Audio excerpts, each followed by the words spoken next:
আপনি আপনার মুখটাকে বাইতুল মাকদিস থেকে ঘুরিয়ে আপনি কিবলার দিকে ঘুরিয়ে নেন। যদি বলবেন না ওয়া হাইসু মা কুনতুম ফাওয়াল্লু উজুহাকুম শাতরা, ওয়া হাইসু মা কুনতুম, তোমরা যেখানেই থাকো না কেন, ফাওয়াল্লু উজুহাকুম শাতরা, তোমরাও তোমাদের কিবলার দিকটা তোমরা কাবার দিকে ঘুরিয়ে নাও। যদি বলবেন না। কাদের বললেন এটা? কাদের বললেন? শুধু আমার নবীকে নয়, আমার নবীর খাতিরে নবীর উম্মত দিগকে আল্লাহ পাক নির্দেশ দিয়ে দিলেন। যদি বলবেন না সুবহানাল্লাহ।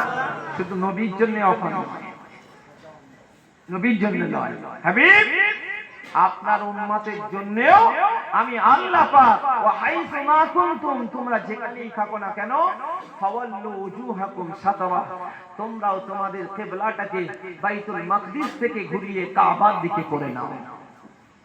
কার খাতিরে হলো ওটা? জোরে বলেন, কার খাতিরে? একজন বললে হবে না, কার খাতিরে? নবীর খাতিরে, নবীর খাতিরে, নবীর খাতিরে। নবী যাতে খুশি, আল্লাহ তাতে খুশি, নবী যাতে রাজি, আল্লাহ তাতে রাজি। আজকের আমরা সেই নবীর সম্পর্কে জানবো, বুঝবো, সেই মাহফিল করছি, আর আমাদিগকে বেদাতি বলে তোমরা তাকমা দাও। তুমি কোথায় ছিলে? নবী না হলে তুমি তো হতে না, তুমিও তো হতে না।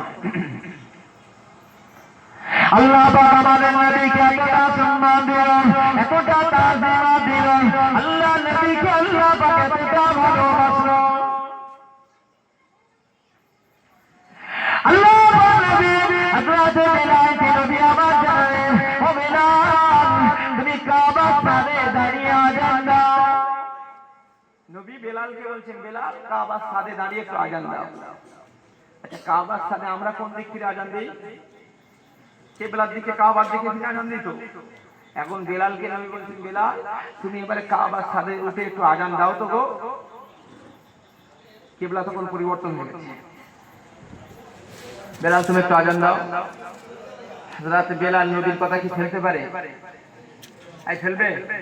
হ্যাঁ, হযরত বেলাল কাবার ছাদে উঠে গেছে, উঠে গিয়ে চিন্তায় পড়ে গেছে, আমি কোন দিক ফিরে আজান দেব? আজানটা আমি কোন দিক ফিরে দেব? কে বলছেন? হযরত বেলাল কোন দিক ফিরে আমি আজানটা দেই, তাই চিন্তা কোন দিক ফিরে আজানটা দেব। হযরত বেলাল মসজিদে, হযরত বেলাল আল্লাহ নবী যখন আযান দিতে বললেন, হযরত বেলাল কাবার সামনে দাঁড়িয়ে গেলেন। কাবার সামনে দাঁড়িয়ে দাঁড়িয়ে খুব চিন্তায় পড়ে গেলেন, খুব চিন্তিত হয়ে গেলেন, আমি কোন দিক ফিরে আযানটা দেই। এদিকে নবী আমার নির্দেশ দিয়েছেন, নবীর কথা তো ফেলতে পারি না, নবীর কথা তো দূরে ঠেলে দিতে পারি না। হযরত বেলাল ওই কাবার সামনে দাঁড়িয়ে আল্লাহ পাকের কাছে মনে মনে বলতে লাগলেন, আল্লাহ পাক আমি বেলাল কোন দিক ফিরে আযান দেব, আপনি আমাকে একটু বলে দেন। আল্লাহ পাক আপনি আমাকে একটু নির্দেশ দেন, আমাকে একটু আমাদের সেটা দিয়ে দেন। হযরত বেলাল আল্লাহর কাছে মনে মনে বলতে লাগলেন। এদিকে নবী বললেন, বেলাল তুমি আযান দাও। হযরত বেলাল এবারে নবীর দিকে তাকিয়ে বললেন, ইয়া রাসূলুল্লাহ, ইয়া হাবিবাল্লাহ, ও আল্লাহ নবী আমি কোন দিক ফিরে আযান দেব, কোন দিকে ফিরে আযান দেব? নবী আমার জানালেন, ওরে বেলাল, ওরে বেলাল তোমার যেদিকে ফিরে ইচ্ছা তুমি সেই দিকে ফিরে আযানটা দিয়ে দাও, যেদিকে তোমার চাহিদা, যেদিকে তোমার ইচ্ছা হয়, ওরে বেলাল সেই দিকে ফিরে তুমি আযান দাও।